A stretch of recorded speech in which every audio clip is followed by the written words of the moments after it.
The long-awaited Department of Justice report on Donald Trump's alleged criminal conduct has finally been released, revealing a thorough investigation into a deeply controversial moment in American politics. Before the final report from Special Counsel Jack Smith was released, the investigation into Donald Trump's actions surrounding the 2020 presidential election and the January 6th Capitol riot faced numerous delays and obstacles. The legal process was complicated by ongoing litigation, including disputes over executive privilege, immunity claims, and challenges in obtaining essential testimony from key witnesses. Notably, Trump's efforts to block witnesses from testifying and his push for gag orders caused significant delays, as did complications with social media companies like Twitter in complying with search warrants for Trump's account. Additionally, various parties, including members of Congress and former Vice President Mike Pence, invoked the speech or debate clause, further stalling progress. These legal challenges required extensive court intervention and consumed valuable time. Another significant delay occurred due to lengthy immunity litigation. The special counsel's office had to navigate complex legal arguments, particularly around the question of whether a sitting president could be prosecuted for criminal acts committed during their term in office. This issue was ultimately addressed by the Supreme Court, which left some questions unresolved but influenced the timing and scope of the investigation. Furthermore, as the 2024 election cycle began to heat up, Smith faced criticism for his decision to proceed with certain legal actions that some saw as politically sensitive, as the Justice Department traditionally refrains from taking controversial actions close to an election. Despite these challenges, the report was eventually released, detailing Trump's attempts to overturn the election results and incite violence on January 6th. At 174 pages, the report lays bare Trump's attempts to overturn the results of the 2020 presidential election, providing an exhaustive account of his pressure campaigns, deceptive tactics, and the chaos that culminated in the attack on the United States Capitol on January 6, 2021. The document, referred to as Volume 1, offers a detailed examination of Trump's efforts to interfere with the peaceful transfer of power and reveals damning evidence of his role in undermining the democratic process. Before we move on, make sure to like and subscribe for all the updates you need. Let's continue. The report opens with a cover letter from Special Counsel Jack Smith, who was appointed by Attorney General Merrick Garland in 2022 to oversee the investigation. In this letter, Smith emphasizes his independent judgment in deciding to bring charges against Trump. He highlights that while Volume 1 focuses on Trump's attempts to interfere with the 2020 election, Volume 2, which pertains to Trump's handling of classified documents at Mar-a-Lago, remains undisclosed due to ongoing legal proceedings involving Trump's co-defendants. The significance of this report cannot be overstated.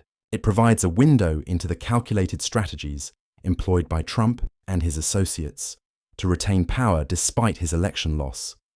Furthermore, it outlines the legal challenges faced by the prosecution, including the Department of Justice's long-standing policy that a sitting president cannot be indicted, a factor that ultimately influenced the course of the investigation after Trump's re-election in 2024. The background of this report is as pivotal as its contents. Following his loss to Joe Biden in the 2020 presidential election, Trump embarked on an unprecedented campaign to dispute the results. His claims of widespread voter fraud were not only baseless, but also repeatedly debunked by election officials, courts, and members of his own administration. Despite these rejections, Trump continued to push a narrative that the election had been stolen, which fueled unrest among his supporters and laid the groundwork for the events of January 6th. The attack on the Capitol was a direct manifestation of this false narrative, with rioters attempting to disrupt the certification of Biden's victory. Appointed in November 2022, Jack Smith was tasked with unraveling the complex web of events surrounding Trump's actions before and after the election. The report makes it clear that Trump's schemes were multifaceted, involving pressure on state officials, the propagation of a fraudulent elector plan, and the misuse of the Department of Justice to legitimize his unfounded claims. These efforts were not the isolated actions of an individual in denial, but rather a coordinated campaign that implicated multiple co-conspirators, some of whom are named in the report. One of the most striking aspects of the report is its examination of Trump's claims of voter fraud. From the moment it became clear that Joe Biden had won the 2020 election, Trump began disseminating allegations of widespread fraud. These claims were not only baseless, but actively contradicted by a wide range of evidence. Trump insisted that the election had been stolen, despite being informed repeatedly by his legal advisors, senior administration officials, and intelligence agencies that no such fraud occurred. The report meticulously outlines the discrepancies between Trump's private admissions and his public statements, painting a picture of calculated deception aimed at undermining public trust in the electoral process. The report states that Trump's voter fraud claims often lacked any factual basis. Allegations of dead voters casting ballots, illegal votes being counted in battleground states, and tampered voting machines were all thoroughly investigated and debunked.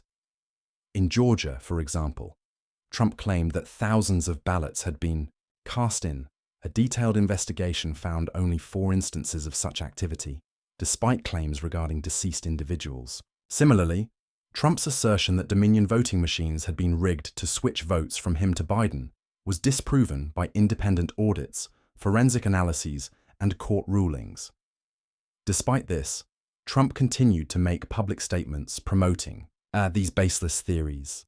The report highlights a pattern where Trump would take any claim, no matter how outlandish, and amplify it through social media, press conferences, and speeches. His claims were often accompanied by dramatic numbers, such as millions of fraudulent votes and tens of thousands of tampered ballots, despite having no evidence to support these figures. What makes Trump's conduct particularly egregious, according to the report, is his awareness of the falsity of these claims. The document cites multiple instances where Trump privately admitted that his allegations were unfounded. For example, he acknowledged to senior advisors that claims about Dominion voting machines were crazy and that they wouldn't hold up in court.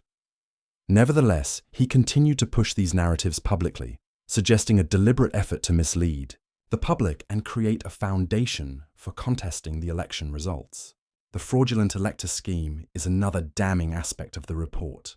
This plot involved coordinating with allies in key battleground states to submit false slates of electoral votes to Congress.